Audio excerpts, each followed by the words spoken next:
fueron los marginados de la Grecia antigua, hasta que un hombre convirtió a su pueblo en un gran imperio. Alejandro fue uno de los comandantes más grandes de la historia y sabía perfectamente que estaba viviendo en una época de innovación en el modo de hacer la guerra. Alejandro el Grande usó la más avanzada tecnología de la época para conquistar otras civilizaciones y convertir a Egipto e India en nuevas colonias griegas. Los griegos habían conquistado todo el mundo conocido, de modo que transmitieron sus costumbres a las nuevas colonias porque pensaban que ese era el mejor modo de vivir para cualquier cultura. No hay reino sin su rey. Tras la inesperada muerte de Alejandro Magno, el imperio se derrumbó casi tan rápido como se había creado.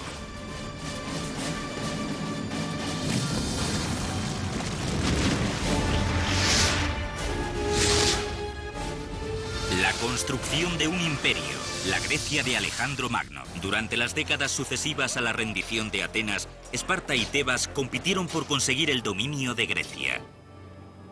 Sin embargo, en el 359 a.C., un hombre de 23 años proveniente de la remota región de Macedonia se convirtió en rey y en solo 2 décadas consiguió cambiar la escena política griega. Era Filipo II. Macedonia era un estado peculiar. Por explicarlo con palabras sencillas, siempre había sido la dama de honor y nunca la novia. Tenía mucho potencial tanto en hombres como en recursos naturales, pero nunca había conseguido sobresalir. Los habitantes de las ciudades-estado consideraban que los macedonios eran un pueblo tribal y poco civilizado. Gracias a Filipo II, estos se convirtieron en menos de 20 años en la fuerza militar más temida y respetada de la historia de Grecia. Con sus nuevas armas de guerra, el ejército de Filipo era imparable contra las filas de las polis griegas. Hacia el 338 a.C., la victoria de Filipo sobre Atenas y Tebas le convirtió en el líder indiscutible de la antigua Grecia. Sin embargo, sería la actitud después de la batalla la que iba a caracterizar el dominio de los macedonios sobre las tierras que conquistaban a su paso, a pesar de su reputación de bárbaros. Filipo y su hijo Alejandro, que solo tenía 18 años, vencieron a los ejércitos aliados de Tebas y Atenas en la batalla de Queronea en el año 338 a.C. El rey macedonio fue protagonista de un acto sin precedentes. Dejó marchar a todos los atenienses a casa. Más tarde organizó un consejo en Corinto, al que invitó a representantes de todas las polis, porque quería revestir su poder de un manto de diplomacia, y les comunicó que podían relajarse, que las cosas iban a seguir igual que siempre. Filipo podía haber devastado el planeta como siglos más tarde haría Gengis Khan, y sin embargo no lo hizo. ¿Por qué? Es necesario recordar que los griegos pensaban que los macedonios eran una tribu salvaje, y que los macedonios no es que tuvieran en gran estima a los griegos. Sin embargo, Filipo tenía en su cabeza el ideal heleno desde los tiempos en que estuvo en Tebas. Como rey, invitó a los filósofos y maestros más importantes para que se establecieran en Macedonia. Toda la corte hablaba el griego que se hablaba en Atenas. Filipo no pretendía destruir Grecia, quería ser parte de ella. Era como el marginado que se sienta al final de la clase y al que le gustaría formar parte del grupo de los alumnos populares, obviamente trasladado a otro nivel. Después de su triunfo y guiado por la sangre macedonia que corría por sus venas, Filipo se preparó para llevar a cabo su mayor ambición, invadir el imperio persa. Su deseo nunca se cumplió. Filipo encontraría su fin a manos de uno de sus hombres. Justo antes de que diera comienzo su empresa conquistadora, organizó unos festejos públicos. Cuando caminaba al frente de su séquito para demostrar que no tenía a nadie a quien temer, uno de sus guardaespaldas lo apuñaló clavándole una daga en el pecho. El hombre que había hecho de Grecia un imperio moría a los 46 años de edad. ¿Fue un hecho aislado? ¿Un loco? ¿O existía un complot político? Nunca lo sabremos con certeza, porque mientras el guardaespaldas intentaba escapar, fue asesinado por la guardia de Filipo. El sueño de conquistar el imperio persa no terminaría con la muerte del rey, sino que cobraría aún más fuerza con la aparición en la escena de su hijo, un joven de 20 años llamado Alejandro. Sería Alejandro quien usara el ejército, la tecnología y los ingenieros de su padre para superar con creces las ansias conquistadoras de Filipo, transformando el mundo conocido en un solo imperio, el Imperio griego. En solo 20 años, Filipo II había convertido al pueblo macedonio en un poderoso ejército y se había erigido como líder absoluto de Grecia. Sin embargo, su asesinato en el 336 a.C. frenó la consecución del sueño de su vida: invadir Persia, el enemigo histórico de Grecia. Filipo había conquistado Grecia. Ahora a su hijo le correspondía conquistar el mundo. La historia ha conocido a esta figura legendaria como Alejandro el Grande. Alejandro fue uno de los comandantes más grandes de la historia. Era absolutamente brillante en el campo de batalla. Si bien es cierto que heredó de su padre un ejército muy poderoso, sin embargo, supo ponerse al frente de las tropas a pesar de su edad temprana. Filipo había sentado las bases para la conquista. Ahora le llegaba el turno a su hijo para continuar con su obra. En el 334 a.C., Alejandro Magno emprendió con sus tropas de más de 35.000 soldados una cruenta batalla contra el Imperio Persa. Persia era una superpotencia de la época que poseía el control sobre las tierras de Oriente Medio y Asia Menor. Alejandro y sus hombres penetraron en las tierras que hoy conocemos como Turquía, llegando hasta las entrañas del imperio. Sin embargo, los persas tenían una baza que Alejandro tendría que neutralizar si quería vencer al archienemigo de Grecia. Alejandro tenía un problema: no tenía una flota armada. Así que tuvo que encontrar la manera de neutralizar a la flota persa. Su estrategia consistió en atacar las naves en tierra, tomando al asedio las bases navales persas.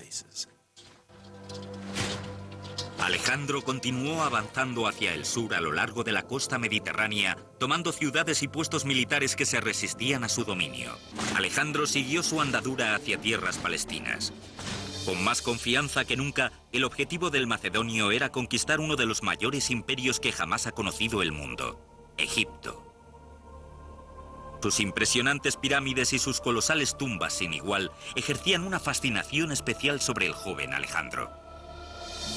Sin embargo, había una razón mucho más práctica para que el hijo de Filipo deseara conquistar Egipto: su riqueza natural, sus campos de trigo que servirían para alimentar al ejército macedonio. Los egipcios no solo dieron la bienvenida a Alejandro, sino que le concedieron el estatus de deidad. En el año 331 a.C. lo proclamaron faraón, hijo de Amón, uno de sus dioses más importantes. A sus 24 años, Alejandro había trascendido al mundo inmortal. Podemos imaginarnos que alguien a quien se le abren todas las puertas y a quien le ocurren cosas extraordinarias, al que todos los esfuerzos se le recompensan con la victoria, pudiera pensar: bien, puede que en muchos aspectos yo sea un dios. Y creo firmemente que Alejandro estaba convencido de serlo. No estaba fingiendo, estaba intentando demostrarse a sí mismo quién era realmente. A finales del siglo IV a.C., las polis griegas empezaron a rebelarse contra la dominación del ejército macedonio. Estas ciudades actuaban como centros de control y administración y jugaron un importante papel en la transmisión de la cultura, del conocimiento y de la lengua griega. Este modelo de ciudad se extendería por todos los territorios del creciente imperio conquistado por Alejandro.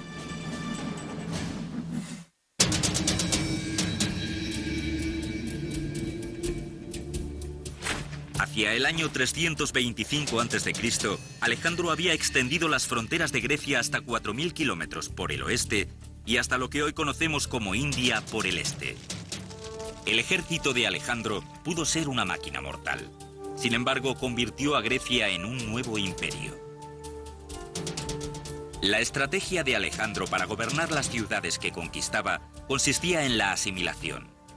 A menudo instaba a sus soldados a tomar como esposas a las mujeres locales y a quedarse en aquellas tierras como válidos de su creciente imperio. Las ciudades originalmente persas, egipcias o indias fueron transformadas en ciudades griegas. Se trató de una invasión de ideales que creó una cultura híbrida conocida como helenismo. Existen muchos paralelismos entre aquella época y la globalización que estamos viviendo en nuestros días. Hoy también existe una lengua común, que es el inglés. Es la lengua del comercio. En la era de Alejandro Magno, el mundo adoptó las costumbres y el idioma griegos. El helenismo estaba basado en la vida en las ciudades y es precisamente en la organización de las ciudades del imperio donde más claramente se observa esta influencia. Ya fuera en la construcción de una nueva ciudad o en la reestructuración de una ya existente, los ingenieros de Alejandro usaban la planificación urbanística que Grecia llevaba usando desde el siglo V a.C. El sistema urbanístico era un símbolo del orden. Cualquier gobierno que fuera capaz de reconstruir la ciudad siguiendo el sistema de cuadrículas y rectángulos era un gobierno a tener en cuenta, un gobierno que debía ser temido.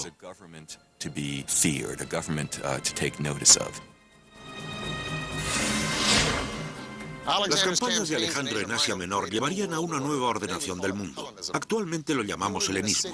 Si vivías en una ciudad conquistada por Alejandro, vivías en una ciudad griega. Este es un ejemplo de una de esas ciudades. Estamos en Pérgamo. Hace 2000 años, esta ciudad tenía todos los elementos característicos de la polis griega. El ágora, los templos, el gimnasio, el teatro. Hubiera seguramente rivalizado con Atenas por convertirse en el centro cultural del imperio. De hecho, los estilos escultóricos de Pérgamo hubieran inspirado a Miguel Ángel y cambiado el mundo del arte para siempre. Pérgamo fue construida sobre una serie de colinas. Fue toda una obra de ingeniería, además de una ciudad dramática y teatral. En cierto modo, la ciudad es una réplica de la Acrópolis de Atenas, donde los templos coronan las colinas de roca natural sobre la ciudad. En Pérgamo no se escatimó en la construcción de magníficos templos y palacios lujosos. De hecho, la planificación del espacio urbano surgió antes de Alejandro, aunque se perfeccionó durante el helenismo. Cada una de las ciudades del imperio tiene sus edificios emblemáticos. Cada una tiene su teatro, sus templos. Todas tienen un gimnasium, un ágora, un fórum. El punto central de cualquier ciudad griega era el mercado, llamado ágora. Allí, los mercaderes exponían sus mercancías y los ciudadanos se reunían para discutir las cuestiones políticas del día. Adyacente al ágora se encontraba la estoa, una estructura simple que recuerda a un claustro. Era un espacio rodeado de columnas con una pared al fondo, un lugar que ofrecía cobijo frente a los elementos. El ágora y la estoa constituían el corazón económico, público y político de la ciudad durante el helenismo.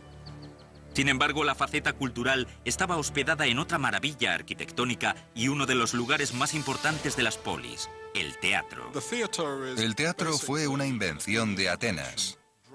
El drama es, por encima de todo, democrático. Nació en Atenas de la mano de la democracia. El teatro era una parte esencial del mundo griego. Constituía el reflejo de lo que pensaban de ellos mismos y de lo que pensaban del mundo. Y creo que para muchos, el teatro es uno de los legados más importantes de la antigua Grecia que ha llegado hasta nuestros días. Los teatros en la antigua Grecia no eran simples lugares de reunión. Estos edificios inspiraron a los romanos en la construcción de sus coliseos y dictaron las normas del diseño en la construcción de recintos deportivos de los 2 siglos sucesivos. Separad a los hombres según su tribu o su clan para que reclamen ayuda de tribu a tribu y de clan a clan. Así habló Néstor a Agamenón en la Ilíada. Y aquellas palabras debieron ser dichas en este espacio, porque los grandes legados de la cultura griega al mundo moderno han sido el teatro y la música. Este es el teatro griego de Pérgamo, el de más capacidad de su clase. Actualmente un teatro de Broadway, y yo he actuado en unos cuantos, tiene un aforo de entre 800 y 900 espectadores, incluso 2000 si es un teatro donde se representan musicales. Este teatro tiene capacidad para miles y miles de espectadores. ¿Cómo es posible que un actor situado en el escenario pueda proyectar su voz de manera que hasta el espectador sentado en la última fila del teatro pueda escucharlo sin dificultad? La respuesta está en la ingeniería acústica. El teatro ha sido excavado en la ladera de la montaña, de modo que no necesita de una subestructura demasiado grande, porque la montaña sirve de apoyo para los bancos de piedra. En segundo lugar, es un semicírculo, una estructura que da un sentido de la acústica increíble, de modo que podemos situarnos sobre él el escenario, susurrar algunas palabras y estar seguros de que una persona sentada en la última fila nos escucharía como si estuviéramos hablándole al oído, ya que el sonido rebota en la pared del fondo. Además, en el teatro griego, los actores usaban máscaras que les servían para caracterizar al personaje, pero también como una especie de megáfono rudimentario con el que proyectar mejor la voz. Así que no había duda de que este teatro debía de ser el lugar ideal para presenciar a Agamenón, de labios de Esquilo.